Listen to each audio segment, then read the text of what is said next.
बागेश्वर धाम में लगातार वीआईपी का आना जारी है और बीते दिन प्रधानमंत्री नरेंद्र मोदी के भाई प्रहलाद मोदी भी बागेश्वर धाम पहुंचे और उन्होंने यहां के पीठाधीश्वर पंडित धीरेन्द्र कृष्ण शास्त्री से औपचारिक मुलाकात की। बता दें कि प्रहलाद मोदी अंतर्राष्ट्रीय हिंदू महासभा के अध्यक्ष भी हैं और हिंदू राष्ट्र का समर्थन भी करते हैं। हिंदू राष्ट्र की मांग को लेकर जब उनसे सवाल किया गया तो उनका कहना था कि हिंदू राष्ट्र की मांग जायज़ है, लेकिन विरोधी पार्टियां इसको विवादास्पद बना रही हैं, जबकि ऐसा बिल्कुल भी नहीं है। वह मानते हैं कि 2024 में बीजेपी सरकार बनती है तो हिंदू राष्ट्र की मांग भी पूरी हो सकती है। गलत रूप से राजकीय पार्टियां लोगों के सामने रख रही हैं। इसके कारण हिंदुस्तान में और हमारी संस्कृति में कहा गया है कि बहुजन सुखाय।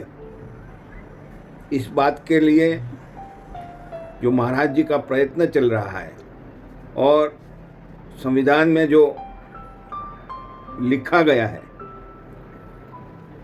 उसको जनता के सामने अपने स्वार्थ के लिए जो गलत फहमी करने का काम छोटी मोटी पार्टियां कर रही हैं, इस सभी उद्देश्यों के सामने महाराज जी की सोच को लड़ने के लिए विश्व हिंदू महापरिषद, विश्व हिंदू महासंघ, आरएसएस जैसे हमारे हिंदू संगठन को आगे आना पड़ेगा। और जब इस संगठन आगे आ जाएंगे तो महाराज जी की सोच देश के लिए लाभदायी प्रस्थापित हो जाएगी। तो महाराज जी का जो संकल्प है उसमें कानूनी जो पेचीदगियां भी हैं कई, और कहा जा रहा है कि जैसे जो मुस्लिम संगठन हो या कोई भी जो मुस्लिम समुदाय के लोग हैं वो बड़े पैमाने पर इसका विरोध कर रहे हैं। तो ऐसे में लगता है कि जो लंबे समय की जो मांग है वो पूरी हो सकती है और अभी इसको लेकर अध्यादेश भी लाना पड़ सकता है। आज का जो माहौल बना है हिंदुस्तान में, इस माहौल के जरिए इतना लगता है कि 2024 में हमारी सरकार बन जाए तो मैं आशावंत हूँ कि महाराज जी की सोच जल्द से जल्द कामयाब हो जाएगी। तो महाराज जी को तो जन समर्थन बड़े पैमाने पर मिल रहा है और तमाम हिंदू संगठन भी उनके साथ हैं, लेकिन उनका विरोध भी तो इस मामले में हो रहा है। वो तो होगा ना, विरोध करने वाले तो विरोध करते ही रहते हैं, लेकिन हम एक बात केवल जानना चाहते हैं कि सरकार की तरफ से कोई इसको लेकर बयान नहीं आ रहा है कि सरकार उनके जन समर्थन में है। आम जनता के बीच तो बात है, लेकिन सरकार नहीं है समर्थन में। सरकार जब शपथ लेती है तो उस शपथ में जो बोला जाता है इसी के कारण वो समर्थन में आ नहीं सकती। लेकिन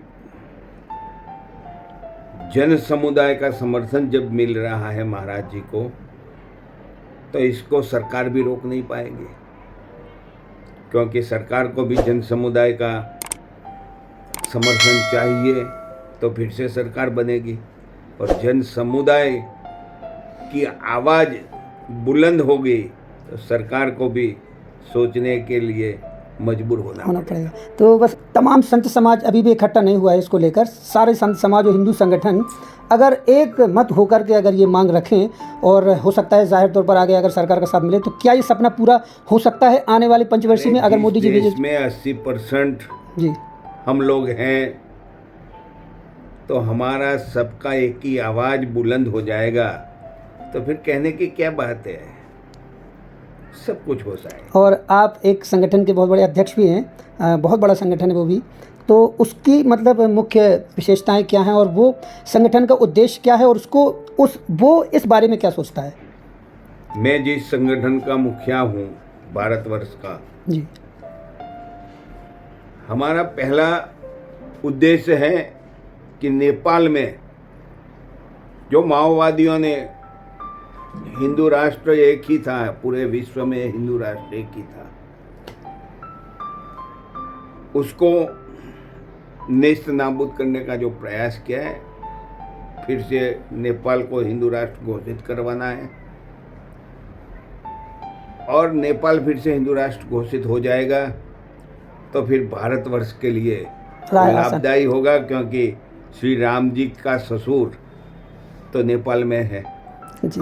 इसीलिए वहाँ से ही प्रभाव आएगा। जानकी जी यहाँ प्रेरित करेगी सबको, और महाराज जी का सपना साकार करने के लिए सहयोग भी हो जाएगा बड़ा।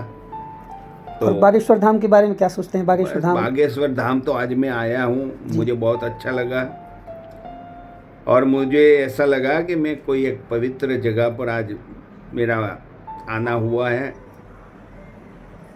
यहाँ का माहौल इतना अच्छा है, कोई दिखावा नहीं है जी, वास्तविकता है, और लोगों के बीच में प्रेम है। आने वाले आगंतुकों के लिए भी वो लोग सेवा कर रहे हैं। इसलिए मैं बालेश्वर धाम का दर्शन करके बहुत खुश हूँ, और इच्छा करता हूँ कि जितने लोग महाराज जी को सपोर्ट कर रहे हैं करोड़ों की संख्या में, वो सबको एक दफ़े बालेश्वर धाम का दर्शन करना चाहिए। चलिए, बहुत बहुत धन्यवाद आपका हमसे बात करने के लिए। और ये थे हमारे साथ माननीय वर्तमान जो प्रधानमंत्री हैं श्री नरेंद्र मोदी जी, उनके भ्राता श्री प्रहलाद मोदी जी, जो कि अंतर्राष्ट्रीय हिंदू महासभा के अध्यक्ष भी हैं। और उन्होंने बिना किसी लाग लपेट के सीधे तौर पर कहा कि जन समर्थन तो महाराज जी के साथ है ही, और आम जनता के साथ साथ, और जाहिर तौर पर ये मांग जब बड़ा रूप लेती है तो निश्चित तौर पर सरकार भी उनके साथ खड़ी होगी। आगे चल के हिंदू राष्ट्र का जो सपना है भारत का, वो पूरा होगा। और बागेश्वर धाम के भक्तों के लिए भी उन्होंने घोषणा की है, उनसे अपील की है कि एक बार बागेश्वर धाम के दर्शन जरूर करें। आपका बहुत बहुत शुक्रिया, बहुत बहुत धन्यवाद हमसे बात करने के लिए।